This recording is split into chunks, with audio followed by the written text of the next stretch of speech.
आंबेडकरवादी लोकमंच नांदेडच्या वतीने भीम जयंती निमित्त प्रबोधन महासभा। नमस्कार, लोक आस्था न्यूज मध्ये आपले स्वागत। पाहूया बातमीपत्र विस्ताराने। आंबेडकरवादी लोकमंच नांदेड तर्फे भारतीय संविधानाचे जनक डॉक्टर बाबासाहेब आंबेडकर यांच्या 135व्या जयंती महोत्सव नांदेड शहरात येत्या रविवारी दिनांक 26 एप्रिल 2026 रोजी मोठ्या उत्साहात साजरा करण्यात येणार आहे। यामध्ये सायंकाळी 4 वाजता शंकरराव चव्हाण सभागृहात धर्मनिरपेक्ष भारताचे भविष्य या विषयावर मराठवाड्यातील ज्येष्ठ आंबेडकरवादी नेते सुरेशदादा गायकवाड यांच्या अध्यक्षतेखाली प्रबोधन महासभा आयोजित करण्यात येणार आहे।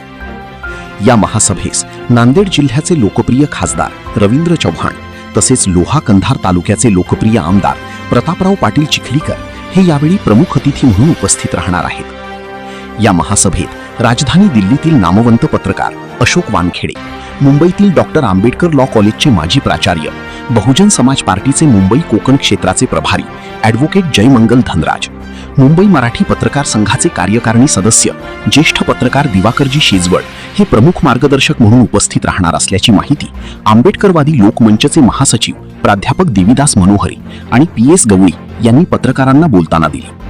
पाहूया याविषयीचा वृत्तांत।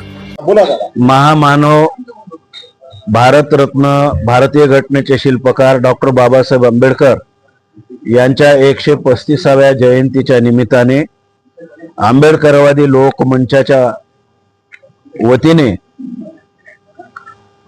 डॉक्टर बाबासाहेब आंबेडकरांच्या जयंती सोहळा साजरा करण्यात येत आहे।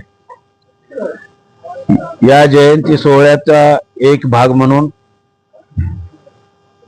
वर्तमान राजकीय परिस्थितीत धर्मनिरपेक्ष भारताचे भविष्य या विषयावर प्रबोधन महासभा आयोजित केलेली आहे शंकरराव चव्हाण सभागृहामध्ये दुपारी 4 वाजता। या प्रमुख वक्ते म्हणून राष्ट्रीय पत्रकार नामवंत अशोक वानखेडे, सिद्धार्थ विहार लॉ कॉलेजचे प्राचार्य ॲडव्होकेट जयमंगल धनराज आणि मुंबई पत्रकार संघाचे पदाधिकारी आणि नामांतरवादी आंदोलनातील नेते दिवाकर शेजवळ यांचं मुख्य भाषण आयोजित केलेली आहेत। या सभेसाठी नांदेडचे लोकप्रिय खासदार रवींद्रजी चव्हाण आणि कंधार लोह्याचे लोकप्रिय आमदार प्रतापरावजी पाटील चिखलीकर यांची प्रमुख उपस्थिती राहणार आहे।